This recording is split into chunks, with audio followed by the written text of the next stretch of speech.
2023 के विधानसभा चुनाव और 2024 के लोकसभा चुनाव की ठोस रणनीति बनाने के लिए बीजेपी के अंदर मंथन शुरू हो गया है। 17 जनवरी तक चलने वाली बीजेपी की राष्ट्रीय कार्यकारिणी की बैठक में प्रधानमंत्री नरेंद्र मोदी और बीजेपी अध्यक्ष जेपी नड्डा समेत केंद्रीय मंत्री, बीजेपी शासित राज्यों के मुख्यमंत्री, प्रदेशाध्यक्ष और महासचिव शामिल हो रहे हैं। 2023 में कुल 9 राज्यों में विधानसभा चुनाव हैं, जिनमें से राजस्थान, मध्य प्रदेश, छत्तीसगढ़, कर्नाटक और तेलंगाना पर बीजेपी की खास नजर है।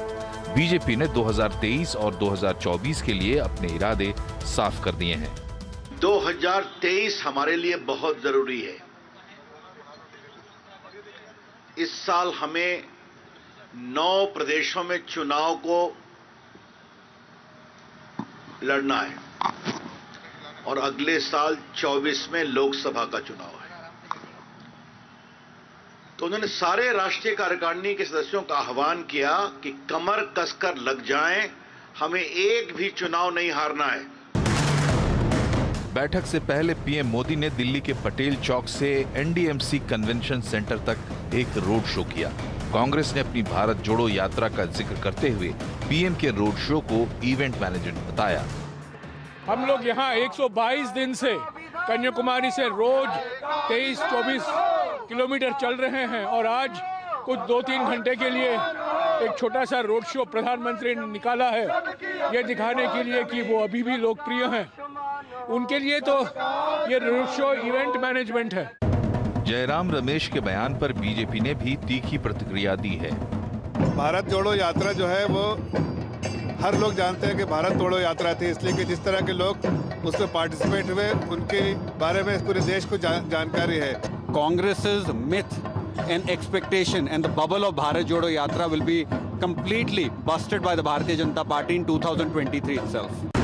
कांग्रेस की भारत जोड़ो यात्रा 30 जनवरी को जम्मू कश्मीर के श्रीनगर में खत्म होगी।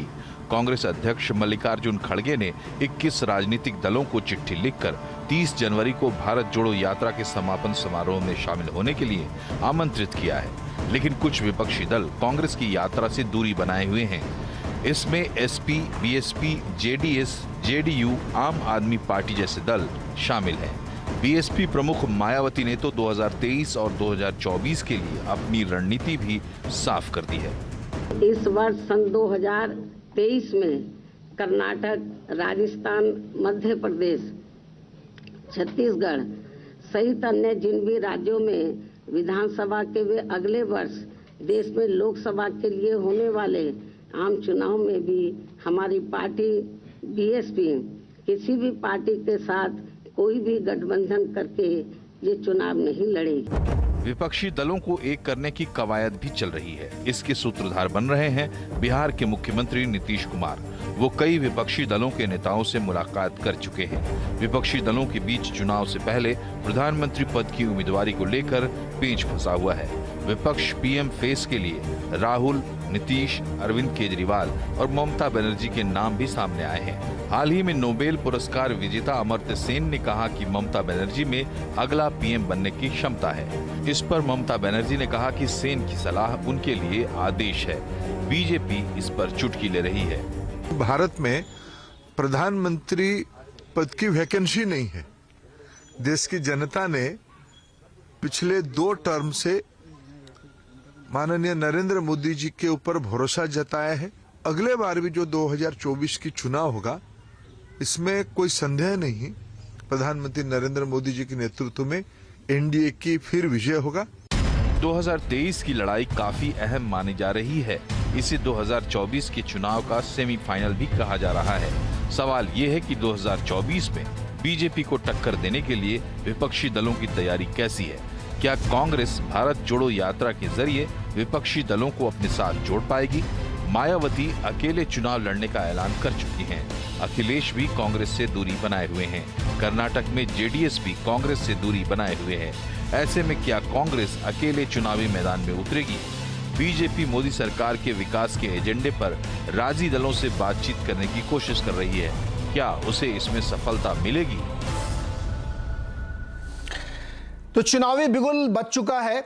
और सत्ताधारी दल भारतीय जनता पार्टी ने मंथन शुरू कर दिया है और रविशंकर प्रसाद ने तो ऐलान भी कर दिया कि सारे चुनाव जीतने हैं, एक भी चुनाव हारना नहीं है। एक तरफ ये तैयारी है तो उनके पास इंफ्रास्ट्रक्चर है, इरादे हैं, चेहरा है, सब कुछ है, लेकिन दूसरी तरफ जो विपक्ष है उसमें बीच बीच में ये बातें होती हैं कि विपक्ष एकजुट हो, चुनाव लड़े, अपने इलाके में लड़े, लेकिन जिस तरीके का बिखराव दिख रहा है और अब ममता बनर्जी कह रही है कि अमर्त्य सेन की सलाह उनके लिए आदेश है, तो वो स्वयं एक प्रधानमंत्री पद की दावेदार हो सकती हैं।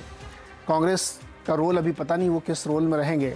बहुजन समाज पार्टी ने कह दिया वो अलग चुनाव लड़ेंगे। तो इस बिखराव के माहौल में कैसे रणनीति बनेगी, इसी बात हम बातचीत करेंगे। भारतीय जनता पार्टी के प्रवक्ता राकेश त्रिपाठी जी हमारे साथ हैं, कांग्रेस के प्रवक्ता अतुल लोढ़े जी हमारे साथ हैं, सत्य हिंदी के फाउंडर आशुतोष जी और वरिष्ठ पत्रकार हर्षवर्धन त्रिपाठी जी हमारे साथ हैं। आप सबका बहुत बहुत स्वागत है। सर अतुल लोढ़े जी, बिगुल बज चुका है, ताल ठोक दी गई है, सारे चुनाव जीतने का ऐलान किया जा रहा है और आपकी तरफ तो सर अभी टीम ही नहीं बन पा रही, सब इधर उधर तितर बितर हो रहे हैं, आप इन्वाइट कर रहे हैं, कोई आ नहीं रहा है, कैसे लड़ेंगे 2024 में चैलेंजर कैसे बनेंगे आप? ऐसा है कि चैलेंजर तो जनता बनी हुई है। जनता का हुजूम, जनता इंपॉर्टेंट होती है लोकतंत्र में, और लोकतंत्र जो हुजूम जिस तरह से भारत जोड़ो यात्रा में जुड़ रहा है, जिस तरह से बेतहाशा महंगाई और बेतहाशा बेरोजगारी, ये दो मुद्दे भारत की जनता को छिड़े हुए हैं, जिस तरह से लोगों को गरीबी में ढकेला जा रहा है। देखिए इनका एक एजेंडा देखिए क्या है, मेन एजेंडा ये है गरीब कल्याण। पहले लोगों को गरीब बनाओ और फिर कल्याण की बात करो। हमने 1991 से 2014 तक 24 करोड़ लोगों को गरीबी रेखा से ऊपर उठाया और इन्होंने 3 साल में उनको गरीब रेखा के नीचे ढकेल दिया और गरीब कल्याण की बात करते हैं। तो जनता को ये सारी बातें समझ में आती है। जहां तक रही पॉलिटिकल रियलाइनमेंट की बात, तो भारत जोड़ो यात्रा और जिस दिन या चुनाव का बात होगा उस दिन दोनों में अंतर आपको दिखाई दिया होगा। त्रिपुरा उसका ट्रेलर है, अभी पूरी पिक्चर जो है ना अभी पूरी बाकी है। तो जनता जो है, जनता ने जिसकी खिलाफत कर दी हो उससे क्या बात करेंगे, उसके बारे में क्या बात करेंगे? संकेत कहाँ मिल रहे हैं जनता की खिलाफत के? ऐसा है कि उत्तर में हमको कोई हरा नहीं सकता। उत्तर बोले तो उत्तर प्रदेश में, उत्तर भारत। अच्छा आप उत्तर प्रदेश की ही क्यों बात करते हो? नहीं आपने उत्तर भारत में सब जोड़ लिया, छत्तीसगढ़, मध्य प्रदेश, राजस्थान, दिल्ली, पंजाब से लेके ऊपर सब, कहीं कोई आपको हरा नहीं सकता। नहीं भाई सुनो, मुझे ना ज्योग्राफी अच्छे से पता है। अरे छत्तीसगढ़ उत्तर में नहीं आता है, छत्तीसगढ़ उत्तर में नहीं आता मेरे भाई। अच्छा उत्तर में कहां तक मानते हैं आप ये? मध्य प्रदेश के ऊपर, ये थोड़ा सा central India, north India, north east India, east India, south India, waste India. अभी आप राजस्थान को भी उत्तर में गिन लोगे ना, तो ऐसा नहीं होता है। तो मैं आपको ये बात बता रहा हूँ कि जो चुनाव जनता के साथ लड़े जाते हैं, जनता के मुद्दों के साथ लड़े जाते हैं, और भारत जोड़ो यात्रा जैसा नफरत छोड़ो तोड़ो के खिलाफ और बेतहाशा बेरोजगारी और सुनिए और जो है महंगाई के खिलाफ जो लड़ाई खड़ी की है, उसका नतीजा आपको दिख रहा है ना। जिस तरह से हुजूम जुमड़ पड़ रहा है, भाजपा की बौखलाहट जिस तरह से बाहर आ रही है, अरे लेस बांध रहा था कोई, अरे विवेकानंद जी के स्मारक पे गए नहीं, अरे ये क्या टी शर्ट पहन रहे, अरे ये कौन इनके साथ चल रहे। तो ये सारी बातें जो है, ये जो बौखलाहट है वो सामने से दिख के आती है। आज कितना लंबा रोड शो हुआ, बेचारे चलते चलते थक गए, 2 घंटे तक टीवी जो है, सारे चैनल जो है उसका प्रसारण करते करते, उसकी तारीफ करते करते, आजू बाजू जो लोग हैं उनकी इतने हुजूम उमड़ पड़ा था, इतना थक गए थे बताओ मत। लेकिन क्या मस्त शो था, 12 करोड़ की काली काली मस्त गाड़ी रेंज रोवर और मस्त काला काला बंगाली और उसके ऊपर काला काला जैकेट, मैचिंग एकदम मस्त चल रहा था सब। और सारे जितने अंदर डेलीगेट्स बैठे 350 बड़े वरिष्ठ नेता, उनके सारों के मोबाइल जो है, जिस तरह से नोटबंदी के वक्त सारे मोबाइल कैबिनेट के बाहर रख दिए थे, उसी तरह सारे लोगों के मोबाइल जो है बाहर जमा कर दिए। तो ये सारा जो है ना, ये बौखलाहट किस साइड में पता चलता है। लोढ़े जी, इससे चुनाव नहीं जीत सकते आप, ये तो मतलब आप ऐसे तफरी वाली बातें कर रहे हैं। मुझे ये बताओ, मुझे कर्नाटक में जहां आपके चुनाव सबसे पहले वहीं होने वाले, वहां जेडीएस दूरी बनाए हुए है, अखिलेश जी आपकी सुन नहीं रहे हैं, मायावती जी ने ऐलान कर दिया, ममता जी स्वयं चैलेंजर बनने के लिए आदेश मिल गया मुझे अमर्त्य सेन जी से, अब तो हम खुद ही पीएम के मेरे। आप कह रहे हो कि अच्छा बंगाल मानते हैं आप उत्तर में, उत्तर भारत में वो उत्तर में मान लेते हैं, बंगाल ईस्ट में है। अरे कैसे अरे उत्तर में कहाँ मिले मेरे को? उत्तर का स्टेट बताओ सर। आप जैसे इतना देश पत्रकार उत्तर और पश्चिम और दक्षिण और पूर्व में, नहीं मुझे आप बताओ ना, उत्तर भारत जहाँ आपकी चुनौती नहीं, वो बताओ मेरे को राज्य पहले। देखो तफरी वाली बात वो होती है जो अपने नेताओं के मोबाइल बाहर रखे जाए, तफरी वाली बात वो होती है जो कैबिनेट में इतना बड़ा डिसीजन होता है और फाइनेंस मिनिस्टर को पता नहीं होता, उसको आप सर सीरियस बात बताओ ना, फिर आप सीरियस बात करो, सीरियस बात बताओ ना। बता रहा हूँ आपके साथ विपक्ष के लोग क्यों नहीं आ रहे हैं? आप अकेले लड़ेंगे क्या? मेरी बात आप अकेले लड़ेंगे? सुनिए मेरी बात तो सुनिए नीरज भाई, इसी चैनल पर अपनी बात हुई थी और मैंने कहा था हम 38+ हिमाचल में लेकर आ रहे हैं और हमने 40 जीती थी। आपने तब भी ऐसे ही बात की थी। आपने गुजरात में भी कहा था हम जीतने जा रहे हैं, अंडर करंट है कांग्रेस की। आप जीते अंडर क्या? करंट तो था, 9% ज्यादा वोट हुई, उसकी बात हुई। 1 मिनट में 16 लाख वोट पड़े, उसकी बात हुई? नहीं हुई। अच्छा, तो वो वोट पड़े उससे क्या हुआ? नहीं, 1 मिनट में 16 लाख वोट। चलो बताइए, कैलकुलेशन लगाइए 1 वोट में, जो जहां 2 मिनट आप मतलब ऐसा 1 मिनट में जो 16 लाख वोट, उसका मतलब क्या? आप ये बताओ मेरे को, उसका मतलब क्या है? उसका मतलब ये है कि वो रिग्ड इलेक्शन हुआ था। तो आपने उस रिगिंग के खिलाफ मुकदमा दायर किया, चुनौती दी कहीं? काफी सारे मुकदमे पड़े हुए हैं। अरे सर, ये तो फिर क्या है, पड़े रहते हैं वो, पड़े रहते हैं। नहीं, ऐसा नहीं नीरज जी, एक बात कीजिए, इस देश की 20 लाख ईवीएम्स गायब है और सुप्रीम कोर्ट में 4 वर्षों से वो सारी केस जो सुप्रीम कोर्ट में पेंडिंग पड़ी है। अभी कोर्ट उसके ऊपर जब निर्णय लेगी, लेकिन 20 लाख ईवीएम मशीन लोकतंत्र में अगर गायब है और उसके ऊपर वो पड़ा है, क्या बात करेंगे? आज मैं कर्नाटक के बारे में आपको बता रहा हूँ। हाँ बताइए। कर्नाटक के बारे में बात देखिए, हमने कर्नाटक जीता था, पंजाब जीता था, राजस्थान जीता था, छत्तीसगढ़ जीता था, मध्य प्रदेश जीता था। चोरी चकारी में काफी मैंडेट चोरी चकारी और फिर ईडी, इनकम टैक्स और सीबीआई, इनके अलायंस में 3 ही लोग बचे, बाकी तो सब छोड़ के चले गए। लेकिन कर्नाटक 120+ लेकर हम इस बार जीत रहे हैं। इस बार कोई कसर नहीं छोड़ेंगे, इनको कोई मौका नहीं देंगे, कोई ईडी, कोई इनकम टैक्स और कोई सीबीआई को हम मौका नहीं देंगे। पूरी तरह से मेजॉरिटी के साथ हम ये चुनाव कर्नाटक का, मध्य प्रदेश का हम जीतने जा रहे हैं। ये बताओ, विपक्ष वाले लोग जो आपसे दूरी बनाए उनको कैसे जोड़ेंगे? भारत जोड़ो में विपक्ष जोड़ो है कि नहीं है? ऐसा है, सबको जोड़ो ये है नीरज भाई। कभी बीजेपी को पूछ लो, उनसे छिटक के क्यों चले गए उनके सारे अलायंस। मैं उनसे पूछूंगा, पहले तो मैं आपसे बात कर रहा हूँ ना, आप जब उनका नंबर है उनसे पूछूंगा मैं। अभी तो भारत जोड़ो चल रहा है, ये कोई राजनीतिक यात्रा थोड़ी है, ये तो लोगों के मुद्दों को लेकर चल रही है, देश के मुद्दों को लेकर। अतुल भाई बताओ, हर प्रेस कॉन्फ्रेंस में राहुल गांधी जी बीजेपी को टारगेट करते हैं, आरएसएस को टारगेट करते हैं, नीतियों को टारगेट करते हैं। ये क्या है? ये पॉलिटिक्स नहीं है। नीरज जी एक बात सुनिए, हाँ, जो नफरत छोड़ो भारत जोड़ो, ये को भारत को तोड़ने का, और नफरत, सुनो ना बात तो पूरा, तो सवाल जवाब, आपने जवाब पूछा, सवाल तो सुन लो पूरा। सवाल नहीं, जवाब सुनूंगा पूरा, जवाब सुनूंगा पूरा। नहीं, सवाल आपने किया है तो जवाब तो सुनो। सुनाओ। तो भारत जोड़ो के जो मुद्दे हैं वो अहम मुद्दे आपके सामने हैं। महंगाई मुद्दा नहीं इस देश का बेताशा बेरोजगारी मुद्दा नहीं है। इस देश में जिस तरह से नफरत बढ़ाई जा रही है, मुद्दा नहीं है। इस देश को जो तोड़ना है भाषा के नाम पे, प्रांत के नाम पे, अतुल जी सुनो ना, मुद्दे नहीं है। बात समझ गया मैं। और ये बीजेपी कर रही है ना। नहीं, आपके खिलाफ भी बात करेंगे ना, या ट्रम्प के खिलाफ बात करेंगे यहाँ पर? अतुल जी ये बताओ, नहीं तो मैं तो कह रहा हूँ कि करनी चाहिए, तो आप ये कहो कि पॉलिटिकल भी है। आप ये जब देखो, इससे आशुतोष जी भी सहमत नहीं होंगे, वो अंदर मुस्कुरा रहे हैं, वो दिख नहीं रहा, लेकिन अंदर मुस्कुरा के जवाब लोग ये कहते हैं पॉलिटिकल नहीं है, ये इतना पावन यात्रा आपकी निकल रही है, मान लिया। देखिए सुनो, सवाल तो सुन लो पहले, आपका जवाब मैंने सुना, आप मेरा सवाल सुनो। इतनी पावन यात्रा निकल रही है, एग्रीड 100%, कोई दिक्कत नहीं इसमें, लेकिन उस पायस कॉज में जो स्वयं मोदी जी के खिलाफ या भारतीय जनता पार्टी के खिलाफ खड़े हुए हैं, वो आपके साथ नहीं आ रहे। वो कह रहे नहीं, इसमें मेरे को डाउट है, ये पॉलिटिकल गेम है। मैं ये सवाल पूछ रहा था आपसे। नहीं, ऐसा है कि किसी और के तरफ से मैं बात नहीं कर सकता। हाँ। मैं मेरी पार्टी की नीतियां, मेरी पार्टी की जो बात है वो बात मैं रख सकता हूँ।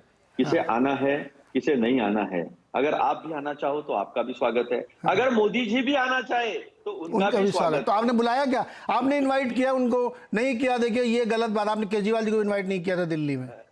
आप बातें कर रहे हो, इनवाइट नहीं किया था आपने। अच्छा है कि जो तोड़ रहे हैं उनको समझने के लिए यात्रा है कि जोड़ने की बात करनी है, तोड़ने की नहीं। जो संविधान को बाजू रख रहे हैं, जो संविधान का नुकसान कर रहे हैं, उन्हें बताने के लिए यात्रा है कि संविधान का नुकसान न करें। इसीलिए कह रहा हूं ना, आप भी पिक एंड चूज कर रहे हो। केजरीवाल जी को नहीं बुलाया आपने, क्यों नहीं बुलाया था? ऐसा है कि केजरीवाल जी जो है वो बी टीम के तहत काम करते हैं। अरे मायावती जी बी टीम कितनी आप देश में, यही बता दो आप। Kejriwal ji B team, Mayawati ji B team, Owaisi ji B team, अभी थोड़ी देर बाद आप कहोगे नीतीश जी भी बी टीम, सब बी टीम बता दोगे तो फिर आपके साथ बचेगा कौन? चलो नीरज जी चलो एक बात करते हैं। अच्छा अभी रुको ना सब, आप नहीं ऐसा नहीं ना, अभी बी टीम का एक्सप्लेन करना पड़ेगा ना। मायावती नहीं, बी टीम आप एक्सप्लेन करना, बी टीम आप एक्सप्लेन करना। पांडे तिवारी जी को तो ले आओ, त्रिपाठी जी को, राकेश त्रिपाठी जी को, ये जवाब तो उनको देना, हमसे थोड़ी डिबेट कर, हम सवाल पूछ रहे हैं। राकेश त्रिपाठी जी, साथ में पूछ लीजिए। राकेश त्रिपाठी जी, ऐलान हो गया है कि सारे राज्यों में चुनाव जीतना है। और किसी भी राजनीतिक दल को ये करना ही चाहिए, अच्छी बात है। लेकिन मुझे ये बताइए कि जो इतने सारे इश्यूज खड़े हैं उस पर सवाल उठाया जाता है ना, और ये बात जो भी अतुल जी ने कही कि आपके साथ कोई दल नहीं, जितने से अब सब निकल लिए हैं, अलग अलग हो गए हैं, तो क्या स्ट्रेटजी है आपकी, कैसे जीतेंगे आप, ये बताइए। देखिए, एक बात तो मुझे लगता है डिस्क्लेमर के रूप में मैं स्पष्ट तौर पर आपके देख रहे दर्शकों को बता दूं कि भारतीय जनता पार्टी की किसी प्रकार की कोई फ्रेंचाइजी नहीं है, नक्कालों से सावधान रहिए। हमारी कोई BCD टीम नहीं है। ये BCD टीम जो है ना, वो कांग्रेस पार्टी की होगी, क्योंकि वैचारिक साम्यताएं भी बहुत सारी हैं। किस प्रकार से तुष्टीकरण करना है, किस प्रकार से परिवारवाद, वंशवाद के आधार पर पार्टी को चलाना है, आप इस साम्यता वाली कई सारी पार्टियां कांग्रेस के साथ ढूंढ सकते हैं। भारतीय जनता पार्टी एक कैडर बेस्ड ऑर्गेनाइजेशन है और इसीलिए भारतीय जनता पार्टी के भीतर लोकतंत्र की प्रणाली पूरी तरह से संचालित होती है। पार्टी की राष्ट्रीय कार्यकारिणी की बैठकें होती है। राष्ट्रीय कार्यकारिणी की बैठक में राजनीतिक प्रस्ताव रखा जाता है, आर्थिक प्रस्ताव रखा जाता है, विमर्श होता है, सबके सुझाव लिए जाते हैं और फिर पार्टी आगे कैसे अपने कार्यक्रमों को लेकर के चलेगी, इसकी एक पूरी रूपरेखा खींची जाती है। भारतीय जनता पार्टी के इस कार्यक्रमों को देख करके कुछ ऐसे राजनीतिक दलों को आश्चर्य जरूर होता है जिनके यहां केवल किसी व्यक्ति विशेष के आगे पीछे ही पूरा राजनीतिक दल चलता है, जिसमें किसी एक व्यक्ति मंच से खड़ा होकर के भाषण करता है और बाकी सारे लोग वाह वाह वाह वाह करते हैं। भारतीय जनता पार्टी में ऐसा होता नहीं है। यहां सामूहिकता के आधार पर, पारस्परिकता के आधार पर, हम नीतियों के आधार पर कार्यक्रमों पर चर्चा करते हैं और उसके आधार पर आगे बढ़ते हैं। भारतीय जनता पार्टी इस समय देश में एकमात्र इकलौता ऐसा राजनीतिक संगठन है जिसने अपनी बूथ स्तर तक इकाइयों को पन्ना समिति और पन्ना प्रमुख तक की घोषणाएं की है। भारतीय जनता पार्टी ने निर्वाचन आयोग की जो बूथ की सूची होती है ना, 30 नाम इस पन्ने पर, 30 नाम उस पन्ने पर, एक एक पन्ने का हमने इंपॉर्टेंट कार्यकर्ता बनाया है और उसकी भी समितियां बनाई है। राकेश जी, क्या ये जो विपक्ष की फूट है, अनेकता है, वो आपकी ताकत है क्या? नहीं, हम विपक्ष की फूट क्या है, विपक्ष की स्ट्रेंथ क्या है, विपक्ष की कमजोरी क्या है, हम इन सब बातों की परवाह किए बिना भारतीय जनता पार्टी की ताकत क्या है। 74,000 बूथ भारतीय जनता पार्टी के लिए जो दृष्टि से कमजोर थे, पिछले परफॉर्मेंसेस के आधार पर हमने उनको चिन्हित करके उन बूथों की पृथक रूप से रणनीति बनाना प्रारंभ किया है। जिन लोकसभा सीटों पर भारतीय जनता पार्टी पराजित हुई थी, जहां हम जीत नहीं पा सके थे, ऐसी सीटों पर योजना बना करके वहां केंद्रीय मंत्रियों के प्रवास कराए हैं ताकि किन किन समस्याओं के कारण वहां हम जनता का विश्वास अर्जित करने में चूक गए थे, हमने उन समस्याओं को पॉइंट आउट करके उनका समाधान ढूंढना प्रारंभ किया है। भारतीय जनता पार्टी हर पृथक सीट को लेकर के पृथक राकेश जी, आप केवल इलेक्शन मैनेजमेंट नहीं इस बात की कि सपा की नीति क्या है, कांग्रेस की नीति क्या है। राकेश जी, इलेक्शन मैनेजमेंट की बात आप कर रहे हैं, ठीक है, वो आपकी अपनी स्ट्रेटजी होगी, सब हर पार्टी की अपनी अपनी होती, लेकिन जो इश्यूज है उस पर तो आप लोग कुछ बोलते नहीं। महंगाई का इशू, बेरोजगारी का इशू, ये सब भी तो है। पन्ना प्रमुख कैसे डील करेगा इनसे? नहीं, बिल्कुल इश्यूज हैं और इन इश्यूज पर समाधान करने वाले में निश्चित तौर पर लोग आकलन करके देखते हैं कि यूपीए की सरकार 10 साल रही है और 10 वर्ष की जब मोदी सरकार पूरी हो जाएगी तो इन दोनों में किसने इन समस्याओं का बेहतर समाधान दिया है। लोग देखेंगे कि 45 करोड़ खाते खोल करके 22 लाख करोड़ रुपए डीबीटी स्कीम के तहत सीधे उनके खाते में किसने पहुंचाया है, जिसमें 10.2 लाख करोड़ रुपए की बचत की है जो भ्रष्टाचार की भेंट चढ़ जाया करती थी। लोग देखेंगे निश्चित तौर पर कि इस देश में 12 करोड़ से ज्यादा शौचालय नरेंद्र मोदी सरकार ने कैसे 9 वर्षों में बना करके जनता को डिलीवर किए हैं। लोग देखेंगे कि 6 करोड़ परिवारों के घर में कैसे नल से जल पहुंच रहा है। लोग इस बात को देख रहे हैं। लोग इस बात को देख रहे हैं कि 3 करोड़ से ज्यादा लोगों के घर पक्के आवास हमने देने का काम किया है। लोग इस बात को देख रहे हैं कि 18 करोड़ लोगों को आयुष्मान भारत योजना के तहत 5 लाख रुपए का बीमा मिला है। 3.5 करोड़ से ज्यादा इसके लाभार्थी अब तक हो चुके हैं। लोग इस बात को देख रहे हैं कि 12 करोड़ से ज्यादा इस देश में ऐसे किसान हैं जिनको किसान सम्मान निधि पहुंच रही है। तो गरीब कल्याण संकल्प जो हमने केवल कहा है वो करके दिखाया है। जो आइडियोलॉजिकल कमिटमेंट हमने कहा था कि राम मंदिर पर भव्य राम मंदिर बनना चाहिए, राम जन्मभूमि पर, वो भव्य राम मंदिर बनता हुआ दिख रहा है। हमारा आइडियोलॉजिकल कमिटमेंट लोग जिन्होंने हमने नारे में कहा था कि अनुच्छेद 370 हटेगा, अनुच्छेद 35 से हटेगा, वो हटता हुआ दिखाई पड़ा है। राकेश जी, राम मंदिर एजेंडा भी होगा क्या? आजादी, मुस्लिम महिलाओं को आजादी दी जाएगी, ये हमने करके दिखाया है। राम मंदिर एजेंडा भी होगा क्या सर?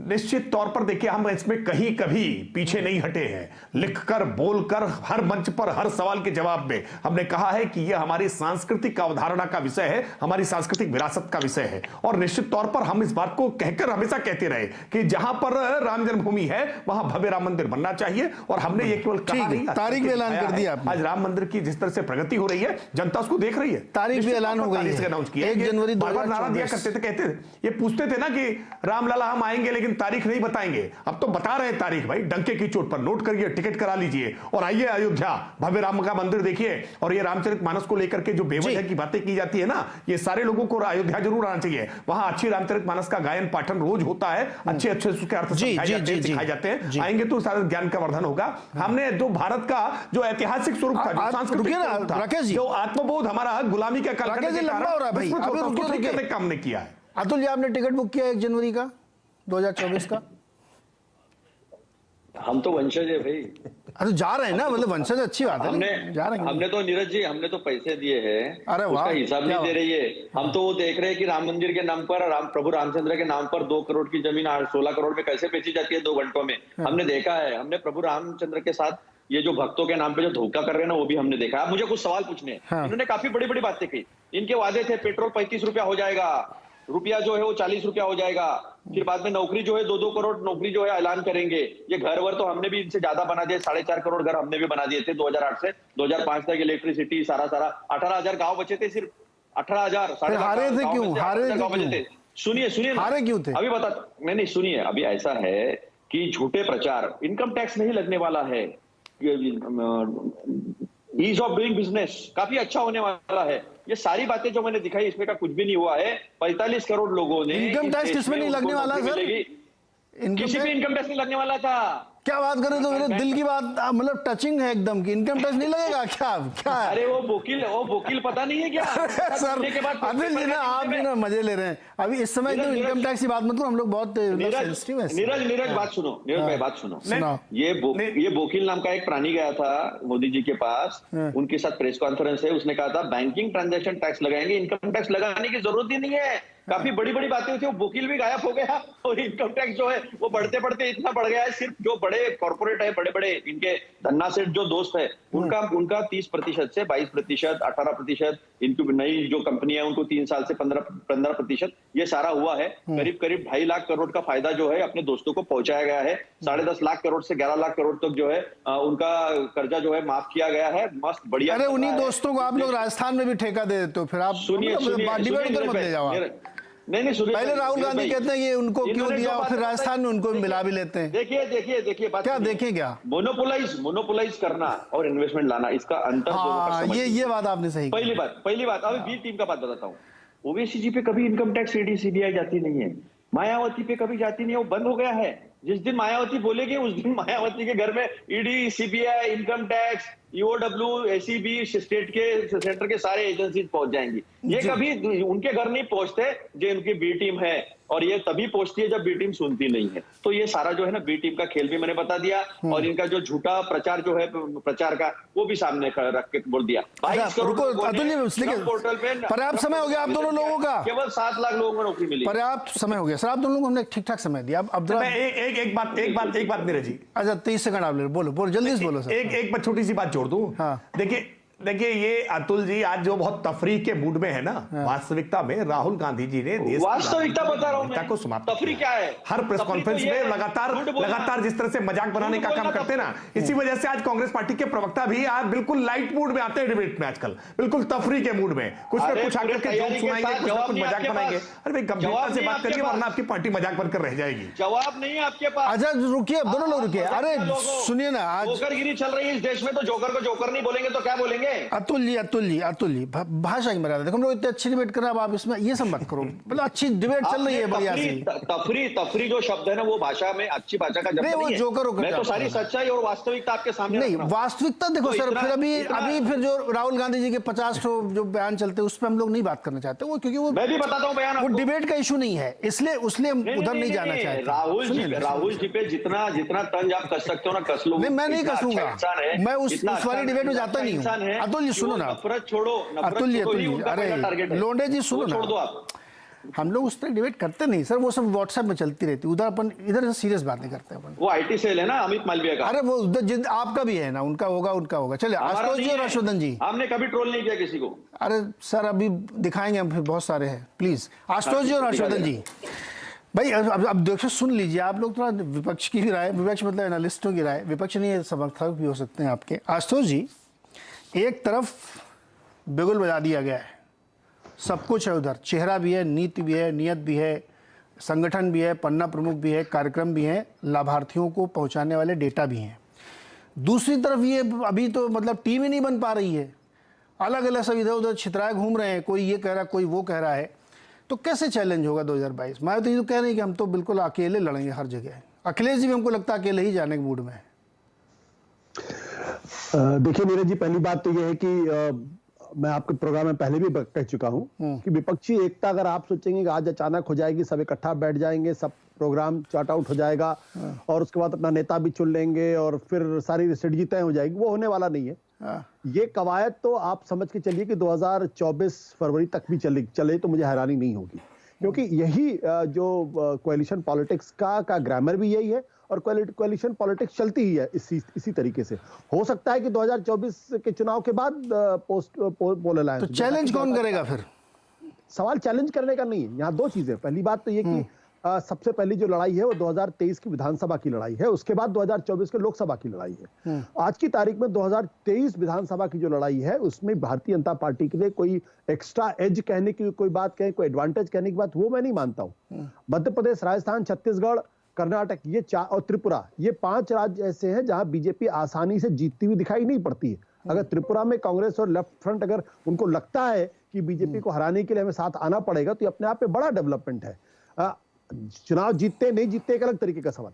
कर्नाटक के अंदर आज की तारीख में भारतीय जनता पार्टी की स्थिति कमजोर है।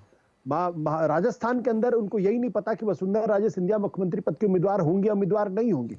मध्य प्रदेश के अंदर शिवराज सिंह चौहान को मुख्यमंत्री के तौर पर पेश किया जाएगा, नहीं पेश किया जाएगा। छत्तीसगढ़ के अंदर क्या रमन सिंह मुख्यमंत्री पद के उम्मीदवार होंगे? छत्तीसगढ़ में तो मुझे बीजेपी दिखाई भी नहीं पड़ती वहां पे। तो ऐसा नहीं है कि सबसे पहले भारतीय जनता पार्टी को 2023 के राज्यसभा की वैतरणी को पार करना पड़ेगा, और ये यहाँ वो राज्य है जहां पे कांग्रेस ठीक ठाक स्थिति में, मजबूत स्थिति में है। मैं ये नहीं कहता हूं कांग्रेस चारों राज्य जीत जाएगी या बीजेपी चारों राज्य जीत जाएगी, लेकिन वहां पे जैसे कि 2018 में एक तगड़ी टक्कर हुई थी, और 2018 में तो कांग्रेस ने कर्नाटक में भी सरकार बनाई थी, मध्य प्रदेश, राजस्थान, छत्तीसगढ़ में भी सरकार बनाई थी। त्रिपुरा में हालत वाकई बहुत खराब हुई थी सीपीएम को, पहली बार वहां पर रिकॉर्ड टूटा था। तो लेकिन लोकसभा की जहां तक चुनाव की बात है, आपकी बात बिल्कुल सही है कि विपक्षी एकता अभी फिलहाल दिखाई नहीं पड़ रही है। उसकी दिशा में कोई गंभीर प्रयास होता हुआ दिखाई नहीं पड़ रहा है। ममता बनर्जी का अपना ढपली है, अपना राग है, अखिलेश यादव की अपनी बातें हैं। लेकिन एक चीज जो मुझे इसमें एक जो जिसे कहते हैं कि सिल्वर लाइनिंग दिखाई पड़ रही है कि अखिलेश यादव जो है वो रैली में शामिल नहीं होते हैं, लेकिन एक ऐसा पोस्चर लेते हैं जिससे लगता है कि वो बहुत एंटागनिस्टिक नहीं है कांग्रेस के प्रति। एनसीपी का शरद पवार शामिल नहीं होते हैं, उद्धव ठाकरे शामिल नहीं होते हैं, लेकिन उनके नुमाइंदे उसमें शामिल होते हैं। तमिलनाडु के अंदर एम.के. स्टालिन ने तो बाकायदा फ्लैग ऑफ ही किया था। तो अभी एकता की जो शुरुआत, जयंत चौधरी जो है पहले तो नानुकुर कर रहे थे, बाद में गए भी, तो इसको कैसे देते हैं आप?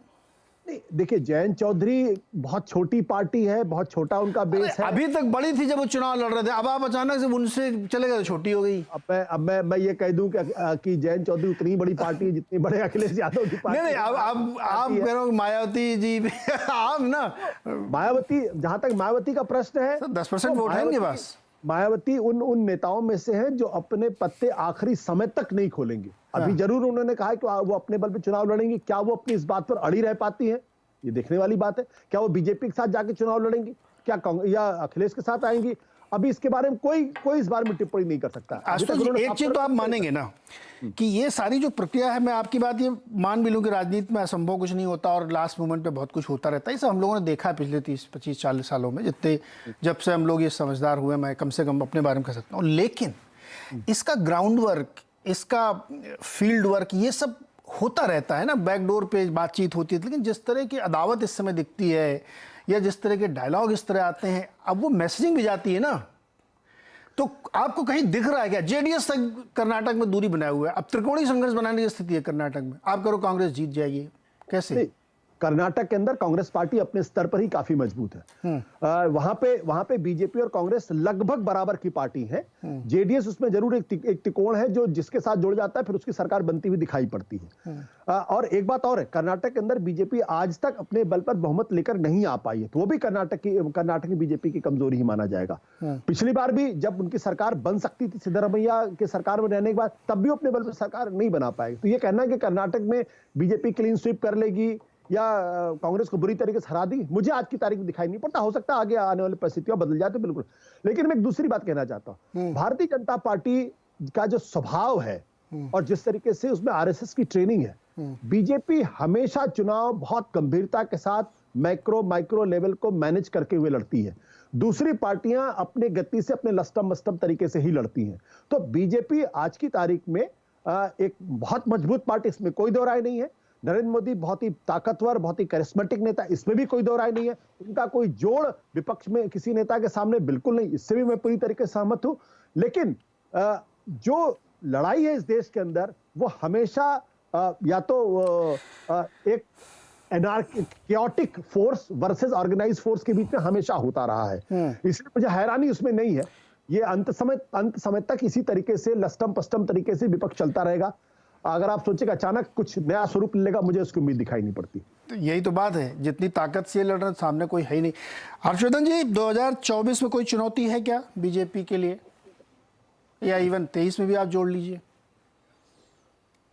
जी, मुझे लगता है कि 2024 से पहले 2023 की ही बात करनी चाहिए। हाँ, क्योंकि 2024 की चुनौती तो बहुत कम दिखती है। वो इसीलिए कम दिखती है क्योंकि अभी तक के जो परिणाम आए हैं उसमें निश्चित तौर पर, इसको कोई कुछ भी कहे, लेकिन नरेंद्र मोदी और भारतीय जनता पार्टी के सामने कांग्रेस बड़ी मुश्किल से अपनी थोड़ी जगह बनाने की कोशिश कर रही है। राहुल जी जो भारत जोड़ो यात्रा कर रहे हैं, उससे थोड़ा सा उनके कार्यकर्ताओं में उत्साह है, एक कहें कि बहुत लंबे समय के बाद एक निरंतरता दिखी है। तो ये कांग्रेस के लिए ये तो कम से कम अच्छा है। लेकिन जब हम जैसे ही कहते हैं कि 24 का लोकसभा चुनाव, तो वहां तो अभी बहुत पीछे है कांग्रेस। लेकिन जो ये 9 राज्यों के चुनाव हैं, भले ही जगत प्रकाश नड्डा जी कहें कि हम सभी 9 राज्य जीतेंगे, इतना आसान है नहीं। आप इस भी राज्य को उठाकर देखें तो भारतीय जनता पार्टी के लिए कहीं भी पका पकाया मामला नहीं है। हाँ, ये जरूर है कि भारतीय जनता पार्टी ने लगभग सभी राज्यों में कैसे अकेले चुनाव जीतना है उसकी रणनीति तैयार की है। और इसमें देखिए, हिंदी पट्टी के राज्य है, दक्षिण भारत का राज्य है, पूर्वोत्तर का राज्य है, और कहीं अगर थोड़ा सा स्थितियां अनुकूल हुई और जम्मू कश्मीर चुनाव हो गया तो वहां का भी एक आ जाएगा। लेकिन कुल मिलाकर एक तरह से कहें लगभग पूरे भारत का चुनाव है इन 9 राज्यों में। हर राज्य के समीकरण अलग हैं, लेकिन मोटा मोटा अगर देखें तो इसमें किसी भी विपक्षी एकता की जरूरत नहीं। कर्नाटक छोड़ दें, कहीं कोई जरूरत नहीं है। यहां भाजपा और कांग्रेस की चुनौती है। अब सवाल यह है कि जिस तरह से भारतीय जनता पार्टी तैयारी कर रही, उसके मुकाबले कांग्रेस कहां खड़ी है। जैसे ही हम ये सवाल लाते हैं, वैसे ही कांग्रेस पार्टी बड़ी पिछड़ती हुई सी नजर आती है। और एक बात जिसकी हम लोग दिल्ली में बैठकर कम चर्चा करते हैं, भारतीय जनता पार्टी ने येदियुरप्पा के अलग पार्टी बनाने के बाद से जो उसका एक तरह से कहें नुकसान हुआ था, क्षरण हुआ था, उस सब को कवर करते हुए जो लिंगायत समुदाय का मुख्यमंत्री येदियुरप्पा हटाएंगे तो कौन बनेगा, उससे उबरते हुए, और अभी जिन पॉकेट्स में जेडीएस के बहुत अच्छे वोट आते थे वहां पर भी जेडीएस कमजोर हुई। ऐसे में कर्नाटक का चुनाव भी भारतीय जनता पार्टी के लिए बेहतर होता हुआ दिखा है। और जो सबसे महत्वपूर्ण बात है कि हर्षवर्धन जी, एक चीज बताओ आप। हर्षवर्धन जी, आप ये कह रहे हो कि ये बात एकदम सही है कि 1-on-1 है कांग्रेस और बीजेपी का, जिन राज्यों की हम लोग बात कर रहे हैं उसमें ज्यादातर में। फिर आप ये भी कह रहे हो कि बीजेपी के लिए पका पकाया आम नहीं है, तो ये दोनों बातें कैसे हो सकती हैं? इसलिए कह रहा हूं, आप मतलब मैं सभी राज्यों की अगर बात करूं, हाँ। देखिए छत्तीसगढ़ में भूपेश बघेल की तैयारी के आगे भाजपा अभी बहुत पीछे है। राजस्थान में कांग्रेस खुद कुल्हाड़ी पे बैठी हुई है, वहां सरकार अगर कांग्रेस की आएगी तो ये चमत्कार होगा। लेकिन भाजपा में भी तो कम नहीं है, वसुंधरा राजे और दूसरे समूहों के बीच में झगड़ा चल रहा है। आप अगर त्रिपुरा की बात करें तो त्रिपुरा में कांग्रेस और लेफ्ट का आना मैं कोई खबर नहीं मानता हूं। वो बंगाल में भी आए थे, किसी हाल में नहीं रहे, तो वो कोई खबर नहीं। वहां मूल बात यह है कि क्या जो भाजपा से विधायक निकल कर गए वो डेंट डालेंगे, क्योंकि वहां पर एक बहुत बड़ा एक तरह से कहें कि स्टेक है वहां। मध्य प्रदेश की बात करें तो सारे बड़े नेता हैं इस वक्त भाजपा में। उस तरह से देखें तो भाजपा बहुत आसानी से चुनाव जीतती है, लेकिन क्या एक दूसरे की महत्वाकांक्षाएं टकराएंगी? सबके बीच में एक फेविक्विक पॉइंट है नरेंद्र मोदी। इसीलिए मैं कह रहा हूं कि पक्का नहीं है, लेकिन भारतीय जनता पार्टी अपने उन लूप होल्स पर काम कर रही है। वो अपने बूथ तक देख ले रही कि कहां बूथ कमजोर है वहां। लेकिन एक बार और देखा गया हर्षवर्धन जी कि राज्यों के चुनाव और लोकसभा के चुनाव में एकदम अंतर होता है। ये भी एक बड़ा फैक्टर है। मैंने शुरू में ही कहा कि 2024 के लिहाज से तो नरेंद्र मोदी और भारतीय जनता पार्टी अजेय दिख रहे हैं, दूर दूर तक कोई नहीं दिख रहा। मैं ये विधानसभा चुनाव के लिहाज से कह रहा था 2023। हाँ, तो मतलब 2023 को हम छोड़ दें, हम तो इसलिए पूछ रहे हैं कि 2024 में चैलेंजर कौन है, किस तरीके से विपक्ष अपनी स्ट्रेटजी बनाएगा। अतुल जी ये भी कह सकते हैं कि कांग्रेस अकेले अपनी स्ट्रेटजी बनाएगी, और बनाना चाहिए, इतने सालों तक दोनों अकेले ही बनाया ना, अभी कोई जरूरी थोड़ी कि सबका साथ साथ जोड़ के ही चलें। छोटा सा एक ब्रेक लेते हैं, लौट के आते हैं, फिर इसी चर्चा को आगे बढ़ाएंगे।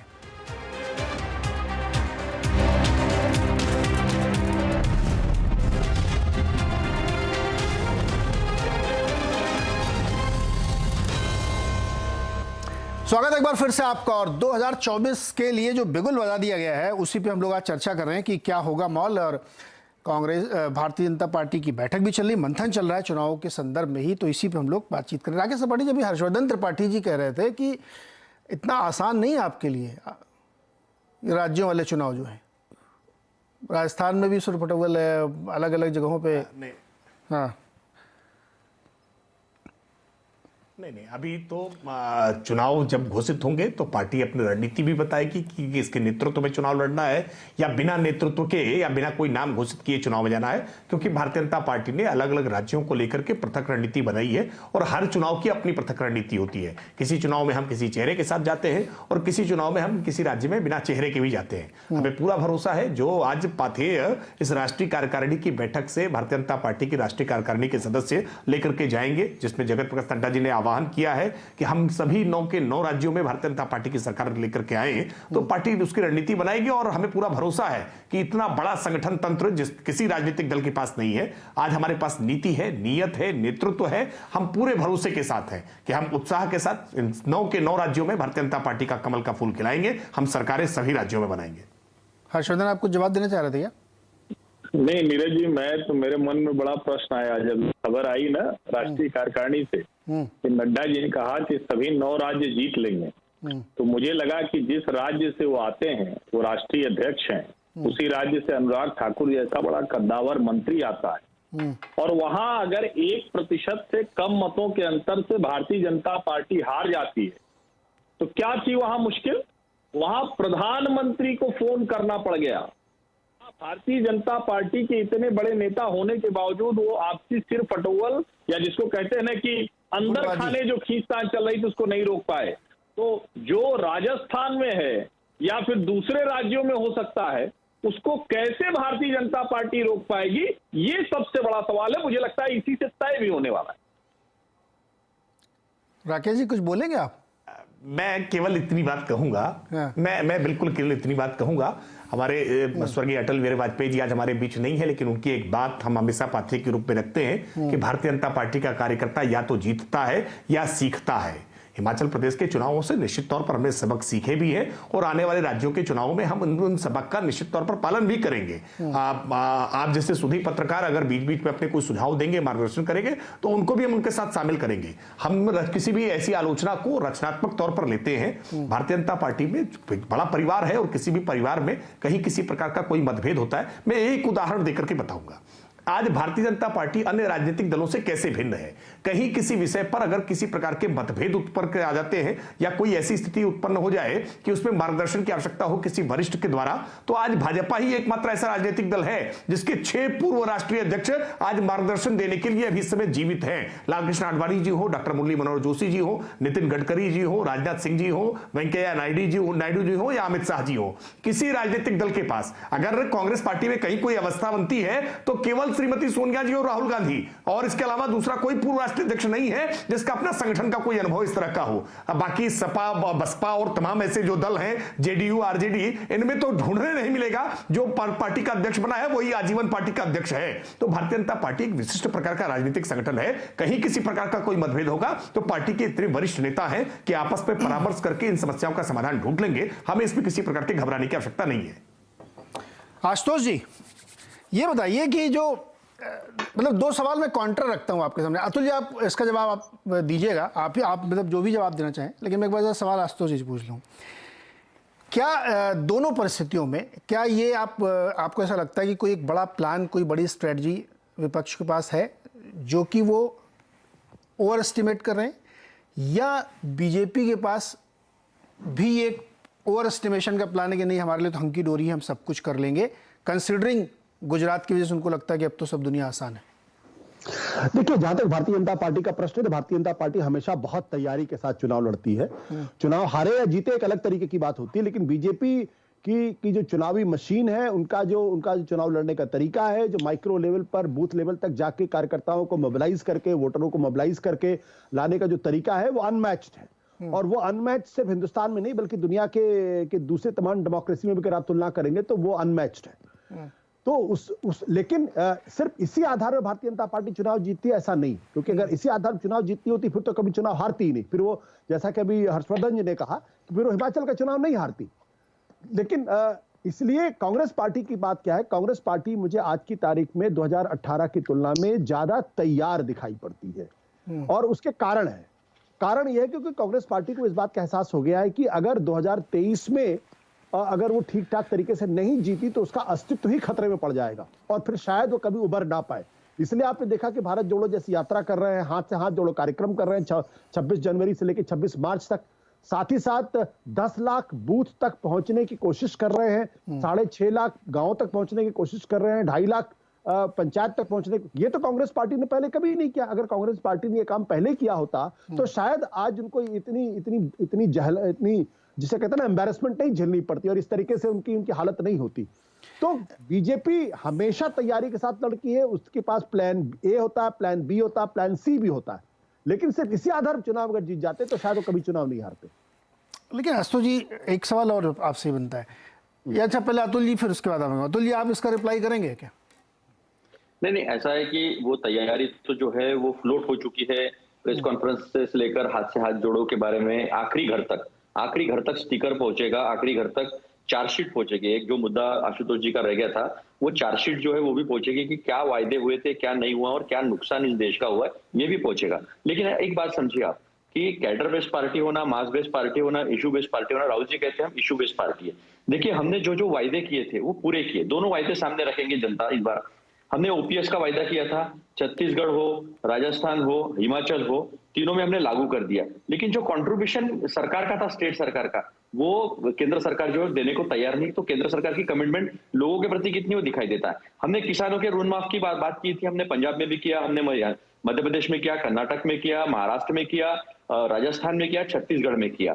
तो ये सारी जो बातें हैं कि वायदे करना, वायदे पे खरा उतरना, तो एक सच्चाई जो है वो सच्चाई राहुल जी में दिखाई देती है, वो कांग्रेस पार्टी में दिखाई देती है। अभी हमारे मित्र ने काफी अपने पार्टी के बारे में बात की है। हमारे यहाँ तो ब्लॉक से लेकर चुनाव हुए, खड़गे जी का जो है वो चुनाव हुआ, शशि थरूर जी थी, आपने देखा बड़ा टक्कर वाला चुनाव हुआ। वो चुन के आते हैं, पता चलता है। इनके यहाँ जगत प्रकाश नड्डा जी जो है वो अध्यक्ष है, लेकिन केवल नाम मात्र अध्यक्ष है। वो कब अध्यक्ष चुने गए किसी देश की जनता को पूछोगे तो पता नहीं चलेगा। तो एक डिक्टेटोरियल पार्टी है, ये बात करते हैं। हमारे पार्टी के संगठन को शायद हमारे मित्र समझ नहीं पाए हैं। हमारे यहाँ सीडब्ल्यूसी में विचार विमर्श होता है, हमारे यहाँ सीडब्ल्यूसी से बात होती है, हमारे यहाँ पीसीसी, हमारे यहाँ जो प्रदेश कांग्रेस कमेटी के अध्यक्ष होते हैं, जो हमारे प्रभारी होते हैं, जो एआईसीसी से आते हैं, और उसके बाद हमारा सीईसी होता है, सीडब्ल्यूसी होता है, उसमें विचार विमर्श होता है और कई बार आप दिखाते भी हो। लेकिन ऐसा है ना कि हमको झूठ बोलना है, बार बार झूठ बोलना है, 10 बार हम झूठ बोलेंगे तो वो बात लोगों को सच लगती रहेगी। ये प्रिंसिपल पर भाजपा चलती आई है। भाजपा को सत्ता जरूर मिली है, 2 बार मिली। क्या झूठ बोल के आदमी बार बार जीत सकता है क्या चुनाव? नहीं, मैंने ये नहीं बोला झूठ बोलो, बार बार झूठ बोलो। कई बार आपने सुना नहीं नीरज भाई, मैंने कहा 10 बार झूठ बोलने से सच लगने लगता है। ये सोच पे चलने वाली वो पार्टी है। तो मैंने उसका कोई फिर से आप रिवाइंड करके देख लीजिए। नहीं, समझ गया। फायदा क्या उससे? फायदा क्या उससे अगर वो चुनाव नहीं जिता रही तो? नहीं, मैं आपको बता रहा हूँ एक बात कि इन्होंने जो वायदे किए थे, 10-10 साल का लेखा जोखा सामने देखिए। अभी झूठ देखिए, किसानों को 2017 में कहा था 2022 में इनकी आय जो दुगनी हो जाएगी। किसान अभी गड्ढे में है, संभल नहीं पा रहा है। जो किसानों को 750 किसानों की जाने चली गई, तो उसके लिए 2 मिनट का मौन उनको श्रद्धांजलि देने की पार्लियामेंट में बात है। तो बात सुनिए। देखिए, लोगों के मुद्दे भी चुनाव में अहम होते हैं। अगर आप कहते हो कि मेरे पास लोग है, बूथ में मैं लोग निकाल सकता हूं, लेकिन लोग नाराज हो गए और वो आपको मतदान नहीं देंगे। हिमाचल में हुआ ना, सिर्फ अभी नहीं हुआ, हिमाचल में बाई इलेक्शन में भी हारे हैं, बाई इलेक्शन में देश में भी हारे हैं। देखिए, मैं पहले भी बता। अतुल जी, क्या मैं एक पत्रकार के नाते ये कह रहा हूँ, मुझे कई बार ना डिस्कनेक्ट दिखता है। जैसे आपने कहा किसान का आंदोलन साल भर चला और हमने कम से कम 1.5 दर्जन शो किए होंगे, आशुतोष जी कई शो में आए उसमें। लेकिन वही किसानों ने पश्चिमी उत्तर प्रदेश में भारी बहुमत से जिता दिया भाजपा को। तो मुझे कई बार डिस्कनेक्ट लगता है, या तो मुझे लगता है कि मैं खुद ही जाके दिल्ली वहाँ ग्राउंड पे देखूं कि ये चल क्या रहा है, नैरेटिव क्या बनता है, और हम लोग यहाँ बैठ के अलग अलग देखते हैं। मैं इसलिए ये सवाल आपसे पूछ रहा था। नहीं नीरज भाई, देखिए, एक जनता ने 2 बार मौका दिया, जो वायदे किए थे उसको लेकर मौका दिया, और सारे वायदे आपके सामने हैं। कौन से मुद्दे चुनाव के वक्त सामने लाते हैं वो भी लोगों के सामने बार बार रिपीट हो चुका है। और दूसरी तरफ कांग्रेस ने जहां जहां चुनाव जीता, जहां जहां वायदे किए, वो वायदे पूरे हुए नहीं हुए, वो जनता के सामने दोनों का प्रोग्रेस कार्ड जो है, वो दोनों का प्रोग्रेस कार्ड सामने है। तो एक बात आप समझ लीजिए कि हर्षवर्धन जी ने तो बता दिया कि वसुंधरा जी का क्या है, अनुराग ठाकुर का क्या है, जेपी नड्डा अपने इसमें हारे हैं। वो फिर जो अध्यक्ष कहता है मैं 9 राज्यों में चुनाव जिता दूंगा, वो अपने जिले में हार जाता है। अरे सर, नितिन गडकरी जी, सुनिए ना, ये तो मार्गदर्शक मंडल में चले गए, नितिन गडकरी जी भी चले गए अभी, मुरली मनोहर जोशी जी की तरह, लालकृष्ण अडवाणी जी की तरह, वो भी चले गए, मेरे नागपुर से वो। लेकिन बात सुनिए नीरज जी, बात सुनिए, नितिन गडकरी जो है वो अच्छे नेता है, लेकिन नितिन गडकरी जी अपने जिले में सारे चुनाव हारे हैं, सारे जिला पंचायत समिति से लेकर विधान परिषद से लेकर। और हर्षवर्धन जी ने ये बात कही और आप भी कह रहे हैं, और राकेश जी उंगली उठा रहे हैं। मैं कह रहा हूं कि ये पैमाना नहीं होता sir, big picture. Rahul ji खुद ही अपना चुनाव हार गए, तो इससे मैं क्या कहूंगी, अब कांग्रेस कभी जीतेगी नहीं, ऐसे थोड़ी होता है। तो चलता रहता है, हार जीत तो नीरज जी, बात होती है अपने मुंह मिट्ठू मियां बनने की। हमने कभी कहा इंदिरा जी, अच्छा आपने गुजरात में नहीं कहा था कि मैं चुनाव जीतूंगा? ये तो ये आपका हक है बोलना। जीतने के लिए सुनिए नीरज जी, चुनाव जीतने के लिए लड़ना पड़ता है, लेकिन आपके कथनी और करनी का जो अंतर है, वो अंतर क्या जनता के सामने कभी नहीं आएगा, ऐसा लगता है आपको? नहीं, तो इसीलिए तो मैंने आपसे पूछा कि अगर पैरों तले रोंदी जा रही है, इनकी कथनी और करनी में अंतर है और ये बार बार चुनाव जीत रहे हैं, तो इसका मतलब कैसे जीत रहे हैं, ये मैंने आपसे पूछा था। नहीं, ऐसा है कि 10 साल चुनाव जीते आप, 50-55 साल कंटिन्यू चुनाव जीतने वाले पार्टी के प्रवक्ता के सामने 10 साल चुनाव की बात कर रहे हैं। तो मैं इसलिए तो पूछ रहा हूँ कि ये मतलब, चूंकि आपने सही पकड़ा है कि मतलब वही कारण वहां भी हो सकते हैं, मैं इसलिए कह रहा हूँ उसमें नहीं जाते। आशुतोष जी से एक सवाल। आशुतोष जी, आपने कहा कि कांग्रेस बेटर करेगी। देखिए, ये इसमें कोई शक नहीं कि कांग्रेस मेहनत कर रही है और ज्यादा हो सकती है, लेकिन मान लो 55 से 75 हो गई, 80 हो गई, तो उससे क्या फायदा होगा? खेल तो सकता है ना सर राजनीति में। नहीं, मैंने नीरज जी, मैंने ये कहा कि कांग्रेस इस बार पहले से ज्यादा बेटर प्रिपेयर्ड है। बिल्कुल सही। अब मतलब आप सीट नहीं जीतेगी, आप ये कह रहे हैं क्या? प्रिपेयर्ड मतलब सीट नहीं जीतेगी। बेटर प्रिपेयर्ड का मतलब ये नहीं होता कि वो अचानक उनकी सीटें बहुत ज्यादा बढ़ जाएंगी। अब मैं आपको उत्तर प्रदेश का उदाहरण देता हूँ। उत्तर प्रदेश के अंदर पिछली बार भारतीय जनता पार्टी को 43% वोट मिला था। कितनी सीटें आई थी? 313 सीटें आई थी। इस बार बीजेपी का वोट प्रतिशत 43 से काफी बढ़ गया, करीब 48-49% पे आ गया। सीटें कितनी आई? 300 से कम सीटें आई।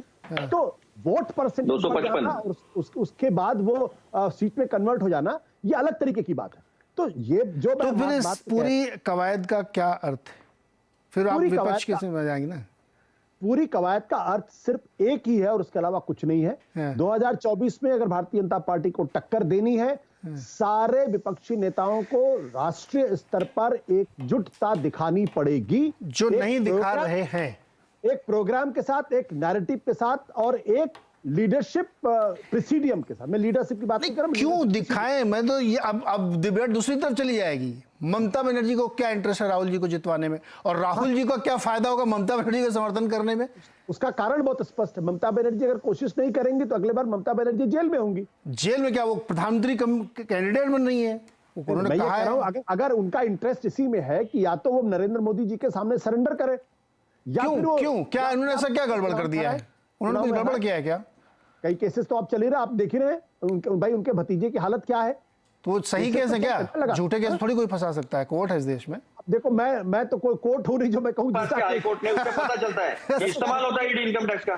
जी रुको आशुतोष जी, चाहे अखिलेश यादव, चाहे मायावती हो, चाहे ममता बनर्जी हो, चाहे जगन मोहन रेड्डी हो, चाहे सबके खिलाफ अगर आज की तारीख में ईडी तमाम चीजें लगी हुई है, तो एक तो कम से कम आशंका रहती ना कि आप जेल जा सकते हो। नहीं तो आप ये नहीं, फिर आशुतोष जी देखो, ये ब्लैक एंड व्हाइट वाला मामला, इसमें आप ये कह रहे हो कहीं ना कहीं हर आदमी ने कुछ गड़बड़ कर रखी है इसलिए वो डर रहे हैं, ये आप कह रहे हैं? ये भी हो सकता है गड़बड़ किया हो, ये भी हो सकता है उनको जानबूझ के फंसाया गया। अरे जानबूझ के कैसे फंसा देंगे भाई, आप देखिए। हर्षवर्धन जी, अच्छा नीरज जी, मुझे इसका जवाब देना है। नीरज जी सर एक मिनट सर, आ रहा हूँ, अभी है समय है अभी। हर्षवर्धन नहीं, इसका जवाब देता हूँ मैं। अच्छा एक मिनट अतुल जी 30 सेकंड अतुल जी बोल लीजिए, फिर आपके पास। हाँ बोलिए अतुल जी, बोलिए जल्दी से। देखिए इसमें दो तरह के केसेस है। एक केस है अनिल देशमुख और संजय राउत जी, जिसके ऊपर स्ट्रिक्चर पास किया हाईकोर्ट ने कि इनके खिलाफ आपके पास सबूत क्या है, ये है। और दूसरी केस है टीडीपी के चार विधायक, 4 सांसद जो राज्यसभा के, उनके ऊपर इनकम टैक्स, ईडी, सीबीआई का एक केस चलता रहता है। बीजेपी में जाते बराबर उनका सब बंद हो जाता है। मुकुल रॉय का केस हमने देखा है। हमारे यहाँ नारायण राणे जी है, भावना गवली है। भावना गवली तो गुनेगार है, ऑब्सकॉन्डिंग थी, वो सीधा मोदी जी के 7 लोक कल्याण मार्ग में दिखाई देती है, उनकी इंक्वायरी बंद हो जाती है। तो जो इनकम जिनके ऊपर ये कार्रवाइयां करती है जांच एजेंसियां, बीजेपी में जाते बार पाक साफ हो जाते हैं। अरे तो ये इसका इस्तेमाल होता है तो स्पष्ट है ना सर। इसमें आप लोग क्यों नहीं पीआईएल दायर करते हो भावना गवली के खिलाफ कि इनको अंदर करिए? आप लोग कुछ करते नहीं। सर समय कम है ना। हर्षवर्धन जी हाँ बताइए। ये नीरज जी, मैं इस वाले पे तो बात ही नहीं करूंगा, ये तो आरोप प्रत्यारोप लगता रहेगा। हाँ। तो होता है, सब मामला जाता है। मैं विशुद्ध राजनीतिक बात करूंगा। हाँ। और मुझे लगता है कि देखिए, ये बात जब कही जाती है ना कि सारे विपक्षी दल एक नहीं होंगे तो बात नहीं बनेगी, हाँ। ये देश की जनता को और उसके जनमत को जरा कमतर करने की कोशिश है। अगर भारतीय जनता पार्टी के खिलाफ मुद्दे हैं, भारतीय जनता पार्टी मुद्दों पर काम नहीं कर पा रही, भारतीय जनता पार्टी डिलीवर नहीं कर पा रही, तो कांग्रेस पार्टी देश की राष्ट्रीय पार्टी है ना, क्या उसको मुश्किल आ रही है कि वो देश के हर हिस्से में जनता को वो बात बताए और लड़े?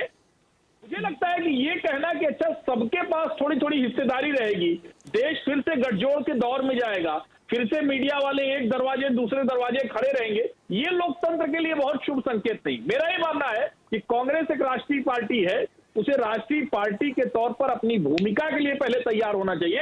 अगर वो क्षेत्रीय दलों की बैसाखी पर चलने के लिए सोच रही है तो उसका फिर से 2024 में कोई अच्छा नहीं। हर्षवर्धन जी देखिए, जो बात है ना, प्रैक्टिकलिटी भी तो कुछ होती है चीज।